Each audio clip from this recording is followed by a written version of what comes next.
Good afternoon, everybody. Yesterday, before votes were tallied, I shot a video that some of you may have seen in which I said to the American people, regardless of which side you were on in the election, regardless of whether your candidate won or lost, the sun would come up in the morning. And that is one bit of prognosticating that actually came true. The sun is up. And I know everybody had a long night. I did as well. I had a chance to talk to President-elect Trump last night, about 3:30 in the morning, I think it was, to congratulate him on winning the election. And I had a chance to invite him to come to the White House tomorrow to talk about making sure that there is a successful transition between our presidencies. Now, it is no secret that the President-elect and I have some pretty significant differences. But remember, 8 years ago, President Bush and I had some pretty significant differences. But President Bush's team could not have been more professional or more gracious in making sure we had a smooth transition so that we could hit the ground running. And one thing you realize quickly in this job is that the presidency and the vice presidency is bigger than any of us.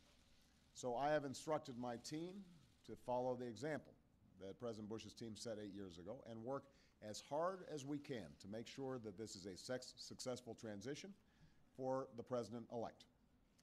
Because we are now all rooting for his success in uniting and leading the country.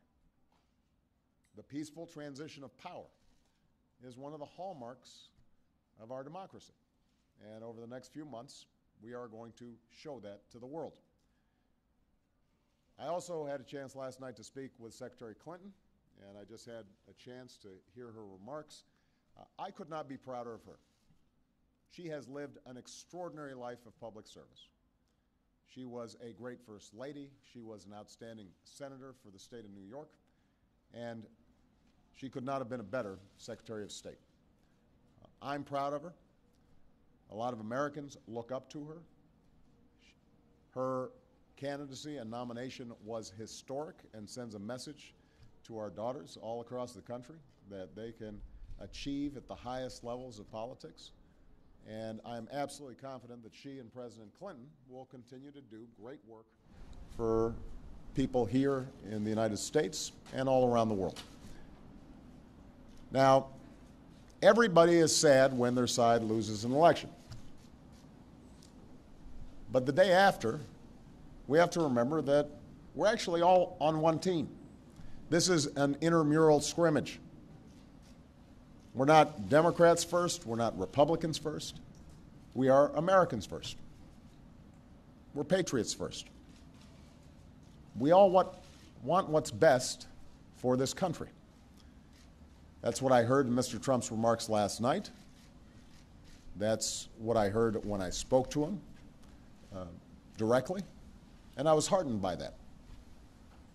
That's what the country needs.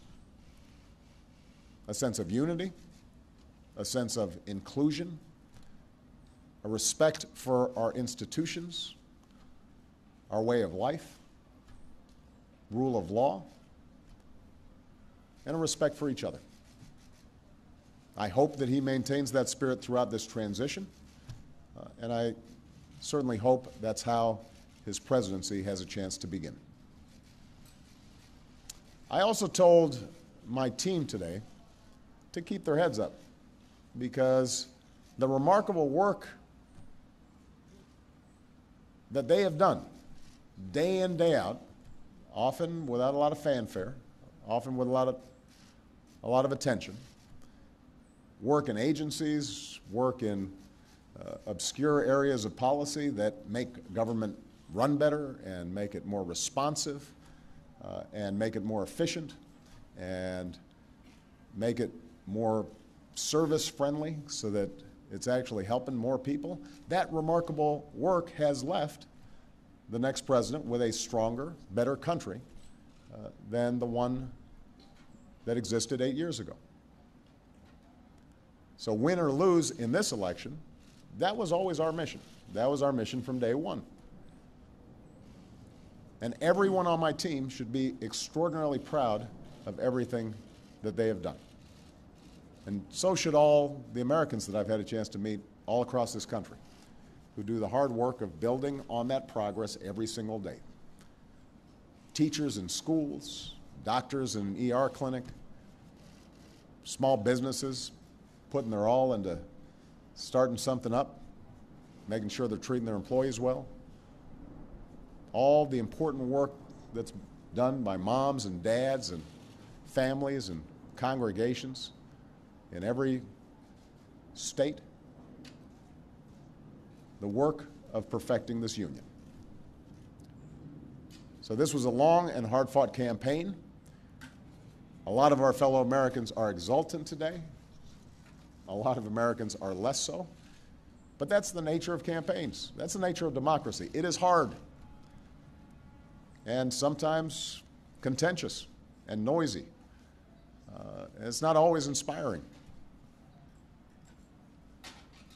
But to the young people who got into politics for the first time and may be disappointed by the results, I just want you to know you have to stay encouraged.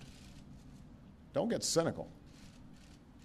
Don't ever think you can't make a difference. As Secretary Clinton said this morning, fighting for what is right is worth it. Sometimes you lose an argument. Sometimes you lose an election. You know, the path that this country has taken has never been a straight line. We zig and zag, and sometimes we move in ways that some people think is forward and others think is moving back. And that's okay.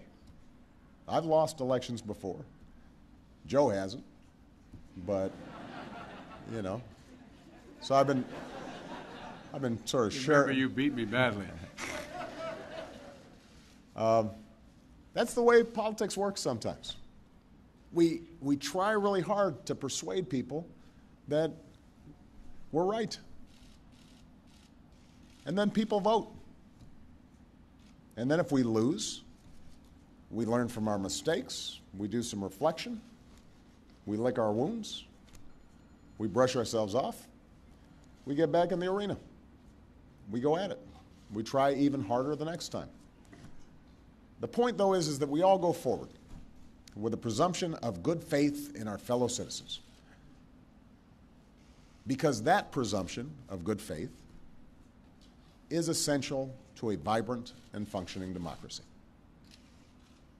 That's how this country has moved forward for 240 years. That's how we've pushed boundaries and promoted freedom around the world. That's how we've expanded the rights of our founding to reach all of our citizens. It's how we have come this far. And that's why I'm confident that this incredible journey that we're on as Americans will go on. And I'm looking forward to doing everything that I can to make sure that the next president is successful in that. I've said before, I think of this job as being a relay runner. You take the baton, you run your best race, and hopefully by the time you hand it off, you're a little further ahead. You've made a little progress. And I can say that we've done that, and I want to make sure that handoff is well executed because ultimately we're all on the same team. All right? Thank you very much, everybody.